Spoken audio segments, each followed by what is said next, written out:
Vamos para mais uma questão que diz o seguinte: a pólvora é considerada a primeira mistura explosiva usada na China, na Arábia e na Índia. Há textos chineses antigos que denominam substância química do fogo, mesmo sendo uma mistura de nitrato, carvão e enxofre. A mistura da pólvora pode ser representada pela seguinte equação. Então, aqui a gente tem a equação que está representando. O que caracteriza a explosão é um súbito aumento de volume, ou seja, a geração de gases, tá? De gases aqui.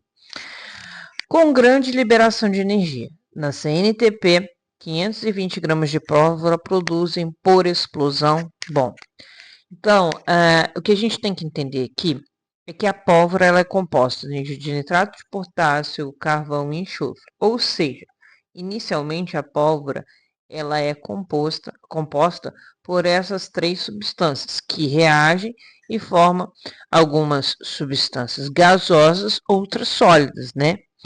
E o aumento de volume ele é provocado pela expansão dos gases, ou seja, pelo dióxido de carbono, monóxido de carbono, pelo gás nitrogênio, certo?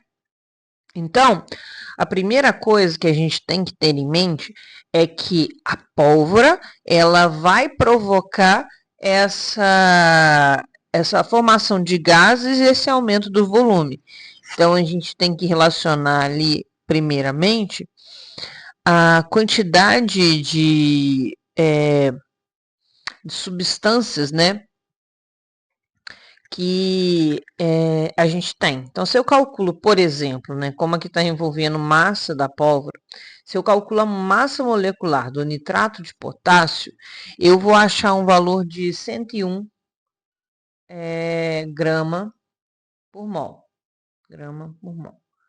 Ah, como que a gente faz isso? Pega lá na tabela periódica, a massa do potássio, 39 vezes a quantidade de potássio, que é 1, mais a massa do nitrogênio, que é 14 vezes a quantidade de nitrogênio, que é 1, mais a massa de oxigênio, que é 16 vezes a quantidade de oxigênio, que é 3. E aí você vai achar esse valor.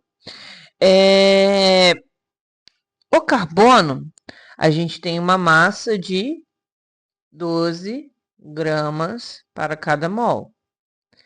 E o enxofre, a gente tem uma massa de 32 gramas por mol. Certo? Beleza. Então, agora o que a gente vai fazer? A gente vai fazer a conta de quanto, em termos de massa, eu tenho na minha pólvora. Então, na pólvora, o que a gente vai ter? A gente vai ter lá 4 vezes 101, que é a massa lá do nitrato de potássio, mais 7 vezes 12, que é a massa do carvão, mais 1 vezes 32, que é a massa do enxofre. Quando eu faço essa conta, eu vou achar um valor de 520 gramas. Aí você, 520 gramas é exatamente o valor que está sendo perguntado. Então, quer dizer que nessa reação aqui, eu tenho 520 gramas que vão gerar, qual é a quantidade de gás? Aí a gente vai fazer aqui, ó, a quantidade de gás vai ser o quê? 3 vezes a quantidade de CO2, então 3 mols de CO2, mais 3 mols de CO, mais 2 mols de N2. Então, fazendo aqui 3, 6, mais 2, 8. Então, eu tenho aqui 8 mols. Quando a gente fizer essa conta aqui vezes 22,4, porque está na CNTP, eu tenho a quantidade em volume. Então, fazendo 8 vezes 22,4, a gente vai encontrar um valor de 179,2 litros de gás sendo liberado. Então, essa seria a resposta da questão, tá? Quando a gente tem 520 gramas, que é a quantidade em massa aqui da pólvora, a gente vai liberar 179,2 litros de gás, ok? O que acontece nessa reação? Duas das reações que ocorrem na produção do ferro é representada a seguir. A gente tem aqui carbono reagindo com oxigênio formando monóxido de carbono, óxido de ferro reagindo com monóxido de carbono formando ferro mais CO2. O monóxido de carbono formado na primeira reação, nessa daqui, é consumido na segunda. Considerando apenas as duas etapas do processo, calcule a massa aproximada em quilo de carvão. Então, você está pedindo a massa do carvão consumidas na produção de 1 tonelada de ferro. Também está te dando uma informação de massa. Beleza. A gente pode observar, e a questão nos fala isso, que esse monóxido de carbono que é produzido aqui é o que é consumido aqui. E a gente tem aqui 3 mols de monóxido de carbono sendo consumidos e apenas 2 sendo produzidos. Então, a gente primeiramente tem que ajustar isso. Se eu multiplico essa reação aqui por 3, eu vou poder reescrever ela da seguinte forma, ó. 6 carbonos mais 3 oxigênios, formando 6 CO. Se eu multiplico essa daqui por 2, eu resolvo também o meu problema. Ó. Eu vou ter ali 2 óxidos de ferro 3, né? Aqui, mais 6 CO, formando 4 ferros, né? Mais 6 CO2, beleza? Então, seriam essas duas reações. E o que me importa ali é o carvão, né? E o ferro produzido. E nós podemos observar que quando a gente tem 6 mols de carbono, a gente vai produzir 4 mols de ferro. Só que eu não quero em termos de mols, eu quero em termos de massa, né? Então, eu vou passar isso aqui para massa. Então, vamos calcular 6 vezes 12 gramas, vai produzir 4 vezes 56 de ferro. Ferro aqui e carbono aqui. A pergunta é, quando você tem 1 tonelada e quer essa quantidade de carvão em quilo. 1 tonelada é o quê? É 1.000 quilos. Então, vou colocar aqui 1.000 quilos de ferro. Vai produzir X. O X ali vai... essa grama aqui, ela corta, né? Então, eu não preciso me preocupar que eu vou ter a resposta final em quilo. Então, vou lá multiplicar 6 vezes 12 vezes 1.000 dividido por 4 vezes 56. Então, fazendo a conta aqui, a gente vai ter um valor de 321 quilos de carbono, de carvão. Beleza? Próxima questão diz o seguinte. Descargas elétricas provocam a transformação de oxigênio, O2, em ozônio. Quantos litros de oxigênio emitidos na CNTP são necessários para a obtenção de 6 vezes 10 a 23 moléculas de ozônio? Então, o que nós temos, né? A gente tem os dados ali das unidades e nós vamos observar que a gente quer trabalhar com a molécula de ozônio e a quantidade em litros de oxigênio. Pela nossa reação química balanceada, a gente descobre que a gente tem 3 mols de oxigênio vão produzir 2 mols de ozônio, ó, 3. Quando a gente tiver 3 mols em litros, vai ser 3 vezes 22,4 litros, né, de O2, que vão produzir 2 vezes 6 vezes 10 a 23 moléculas de ozônio. Moléculas de O3. A pergunta é, quando eu tiver 6 vezes 10 a 23 moléculas de ozônio, quanto aqui eu vou produzir? Seria X. Então, a gente vai fazer essa conta. Ó. X vai ser o quê?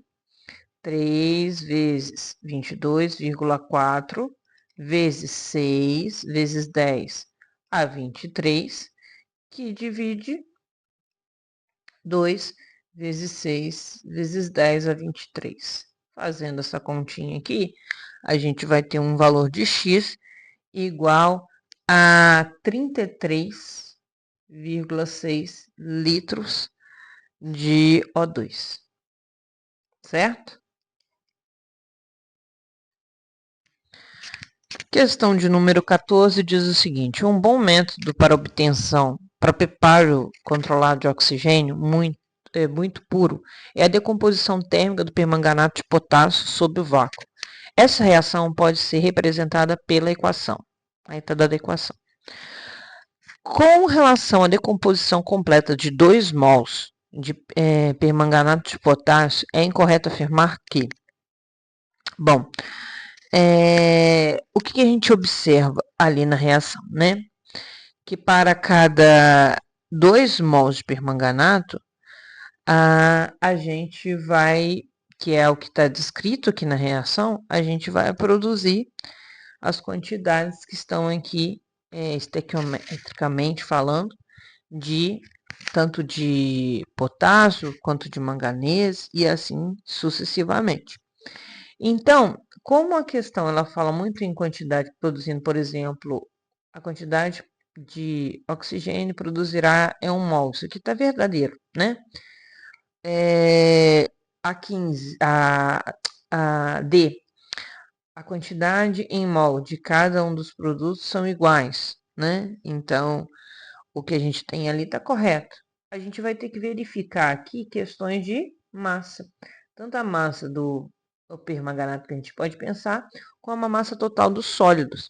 E aí, a massa total dos sólidos, para eu saber a massa total dos sólidos, eu vou ter que observar que é formado aqui essa substância sólida e essa substância sólida. Então, eu tenho que calcular a massa molecular de cada uma e depois somar elas. Então, vamos lá. Substância aqui, tá? Então, a massa do potássio, segundo a tabela periódica, é 39. Então, K2, MnO4.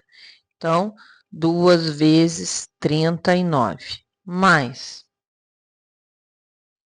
uma vez a massa do manganês, que é 55.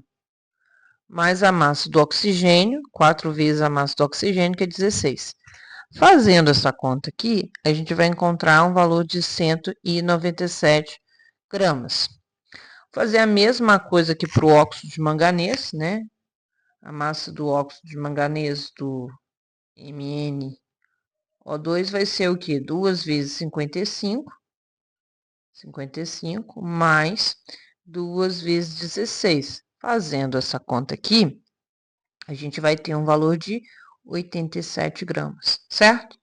E agora a gente tem que somar para ver se isso aqui tá correto. Fazendo a conta ali, ó, 197 mais 87 vai ser igual a 584 gramas. Então, a gente tem essa questão aqui, a massa total dos produtos sólidos não é 300, é 287. Essa é a resposta incorreta, certo? Mais uma questão que diz o seguinte: o palito de fósforo é um dos artigos mais úteis para o nosso cotidiano. Na sua composição, possui fósforos vermelhos, enxofre e clorato de potássio. A cabeça do palito de fósforo pesa aproximadamente 0,05 gramas. A reação que ocorre na queima da cabeça do palito de fósforo está representada a seguir. O cheiro característico de fósforo queimado se deve ao dióxido de carbono formado. O número de moléculas de dióxido de enxofre produzido na queima da cabeça do palito de fósforo Então, na cabeça do palito de fósforo, a gente tem essa reação, esses reagentes aqui. Então, o que nós vamos ter que fazer? Nós vamos ter que calcular a massa molecular de todo mundo e juntar. Então, quando eu calculo a massa do fósforo, por exemplo, a massa do fósforo é 31, 4 vezes 31 e multiplicar por 3. Então, aqui, ó, do fósforo, o que eu vou ter, ó? Fósforo. A gente vai escrever o quê? 3 vezes a massa do P4, que vai ser 4 vezes 31, tá? Mais a massa do enxofre, uma vez a massa do enxofre, que vai ser 32, mais 10 vezes a massa ali, é da soma do potássio, que é 39, uma vez 39, mais 39, mais 35,5, que uma vez 35,5, que é a massa do cloro, mais 3 vezes a massa do oxigênio, que é 16, tá? Fazendo esta conta ali, mais a massa de 2 vezes 16, que é a massa, aqui é a massa do oxigênio, eu tenho 2 oxigênios. Fazendo essa conta aqui, a gente vai encontrar que a cabeça de palito de fósforo ela tem uma massa de 1.661 gramas, tá? E a gente quer saber quando a gente tem essa quantidade aqui em massa, né? Qual é o número de moléculas que eu libero de dióxido de carbono, que é o responsável ali. Então, a gente pode fazer a seguinte relação.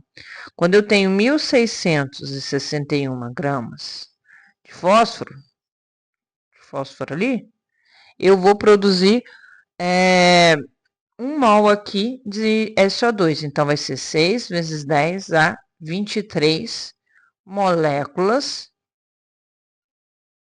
de SO2. Quando a gente tiver 0,05 gramas de fósforo, a quantidade de moléculas vai ser X. Então, X vai ser o quê? 0,05 vezes 0,05 vezes 6 vezes 10 a 23, dividido por 1.661. Quando a gente faz essa conta, a gente vai achar um valor de 1,8 vezes 10 a 19, certo? Moléculas